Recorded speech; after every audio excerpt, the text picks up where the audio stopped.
Today we are going on our orchard tour.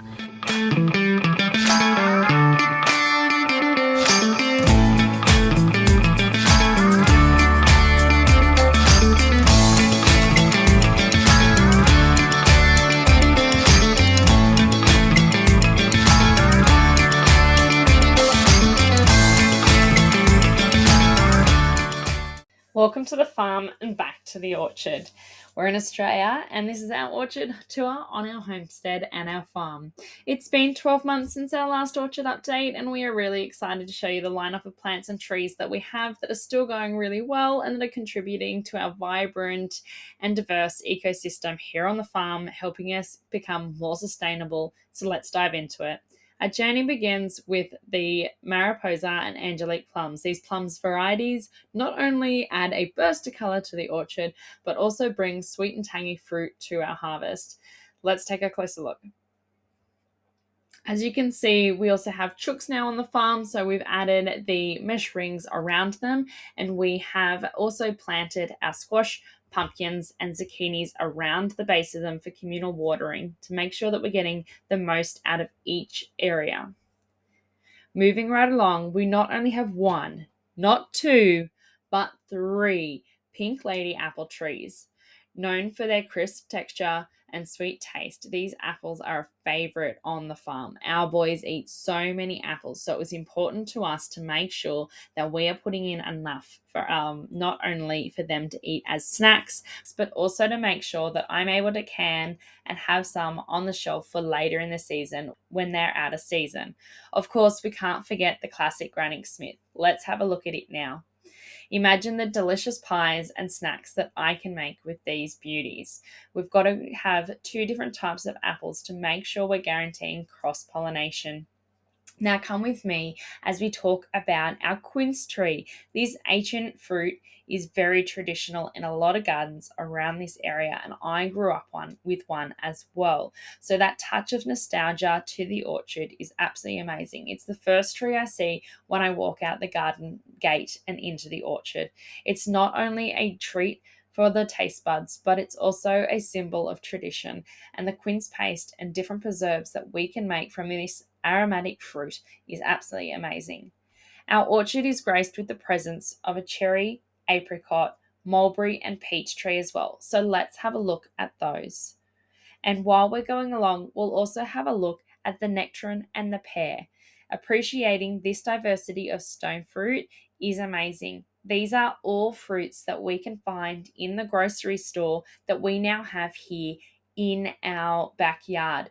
The pies, the different recipes we can make, the preserves that I can do with these fruit roll ups, anything like that that we can make and process to make sure we've got this fruit in our pantry and in our diet throughout the year is just absolutely amazing. Again, adding to the stability of the farm. We've planted and chosen these plants as well because they are what we eat on a daily basis. These are fruits we know we're going to eat not only fresh, but also in those preserves. When you're planting your orchard, please be mindful on what it is that you eat and what's going to help you become more sustainable. There's no point planting something that you're just not going to eat and it's just going to sit on the pantry shelf for years, unless you have a wonderful family or friend who you'd like to gift fruit to every year.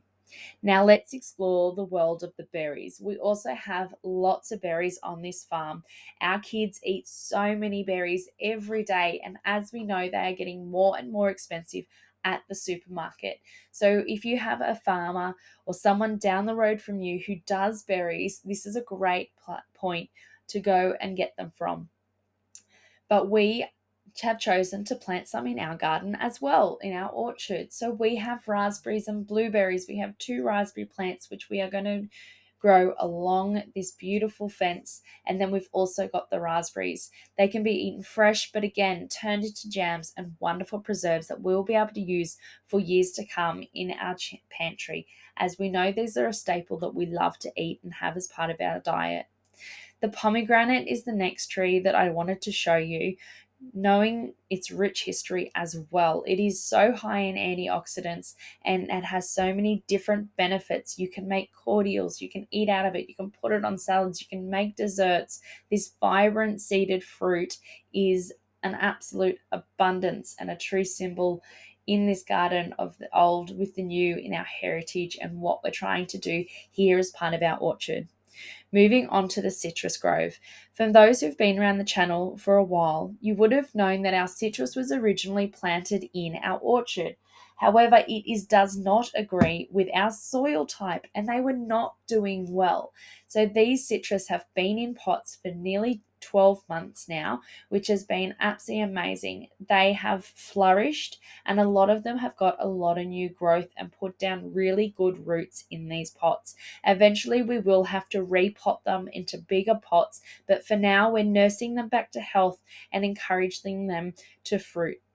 Yes, you saw them. We also have blueberries here as well, adding to our berry collection. Our kids eat so many blueberries, and I love putting them in cooking as well. Pancakes, muffins, all of those beautiful things. So we are never at a miss of fresh fruit for the blueberries. Almost never get to preserve them because they are all eaten straight off the bush. I hope you've all enjoyed our catch up on our orchard tour and enjoyed seeing where our orchard has gone from 12 months ago to now. It has just flourished, and we are so happy with where it is at.